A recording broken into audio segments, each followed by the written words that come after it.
Hi everyone, this is Mami Lynn again, and for today's video, magluluto naman tayo ng bagong recipe mga mi. Gamit ulit ang pansit bihon or sotanghon. Ang steamed vegetable in sotanghon balls. Ang healthy nito at napakasarap. And napakadali lang din po nitong lutuin. At kung paano, tara, samahan niyo ako magluto. Gagamit ako ng dalawang sotanghon, bali 100 grams po ito. Lalagyan ko lang ito ng bagong kulong tubig at ibabad ng 5 minuto.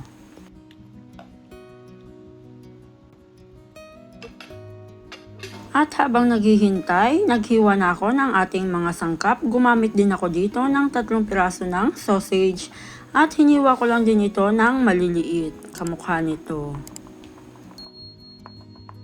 And after 5 minutes, ayan malambot na siya. I-drain ko lang ito. Then, ibabalik natin sa ating bowl. Ngayon naman, gagamit ako ng gunting para gupit-gupitin natin ito para hindi naman siya masyadong mahahaba. Ayan, okay na to. Maglalagay ako dito ng repolyo. Yung ating sausage. Then, maglalagay din tayo ng carrots. Sibuyas, garlic, spring onion, at isang itlog.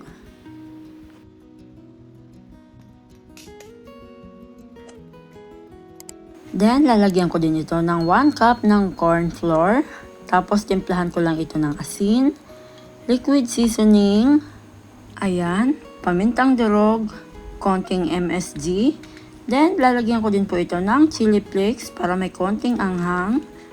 Ayan. At pwede po kayo maglagay ng mga pampalasa na gusto ninyo. Pagkatapos niyan, haluin lang po natin itong mabuti. By the way guys, sa mga hindi pa po nakakapag-subscribe dyan, mag-subscribe na po kayo and pa-like na rin po. Then click the notification bell para updated po kayo kapag may bago tayong upload. Ayan, okay na po itong ating mixture. And may nakahanda na ako ditong steamer. Maglalagay din ako ng mantika sa aking kamay para hindi siya dumikit.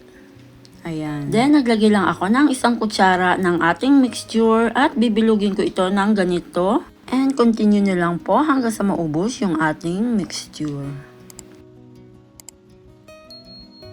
At nakagawa nga ako ng 27 pieces sa ganito kalalaking sukat. Kung gusto niyo po ng medyo maliit, bawasan nyo na lamang po ito. Ngayon naman, steam ko lang ito at lulutuin ko ito for 20 to 25 minutes.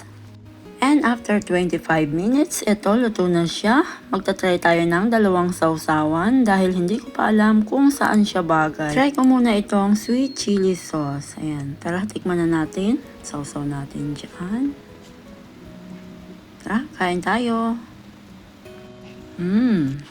Then try naman natin itong toyo na may kalamansi at sili. Sausaw natin siya. Ayan, tikman na natin. Bagay yung ulit kalamansi.